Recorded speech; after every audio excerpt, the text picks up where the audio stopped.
Edition 2, a stained, superfluous, marbled, inky, meaningless moment at 11:17 a.m. And lots of other words. Here's the story.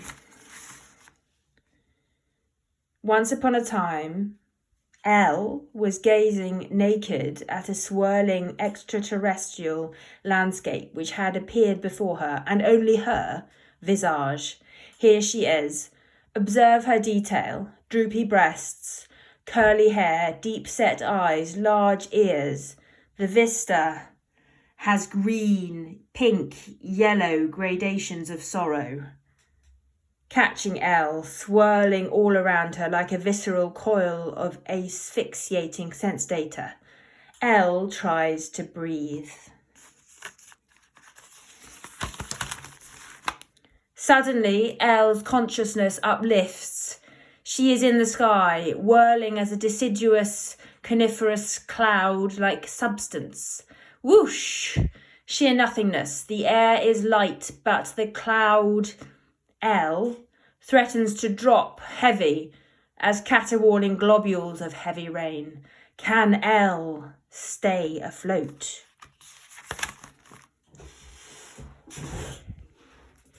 Elle pads the air, seeking some form of solidity, finds lines in her neighbouring clouds. Oi! Hi! You! She says.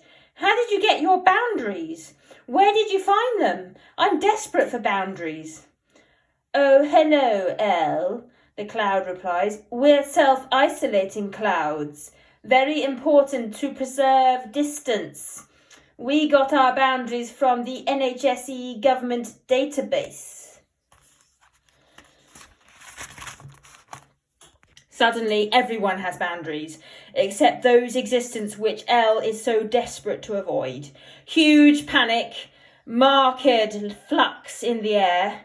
Elle goes on NHSE 111 website, fills in a form, and it tells her to self-isolate from everyone now. Her boundaries magically appear. At last she can avoid those existence. And yet there is panic. Everyone and their boundaries are far too close. Elle disintegrates within her newly erected boundaries in a wretched, purged pool of blurred, drooling, flawed saliva. Quite beautiful, these dredges of aura, overflowing the bar. However, the incessant wetness all over is draining, impossible to avoid. Elle drowns in herself. She coughs. She feels hot. She wonders if she has the coronavirus, the first cloud to do so. The next day, Elle realises she hasn't drowned. She is still a cloud with questionable boundaries. She hurriedly orders a thermometer online. Next day delivery, I will pay you extra, I'm about to die. And tries to estimate her temperature. It's all quite calm. Clouds swoon along. Dawn is breaking, adding yellow. Seems a solid, metaphorically swarming. But suddenly there is a large red blob in the sky. Elle is arid, acid, desperate. A marked dismemberment, disfigurement takes over. It's like a prison being a cloud right now. Impossible to escape the pressure. Welcome to coronavirus.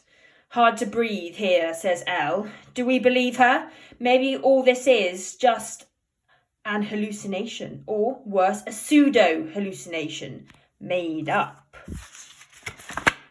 By now, clouds are dying out. Hardly any are left. Only a few seldom marked stained globules of air amidst a windswept blockade of viral nothingness.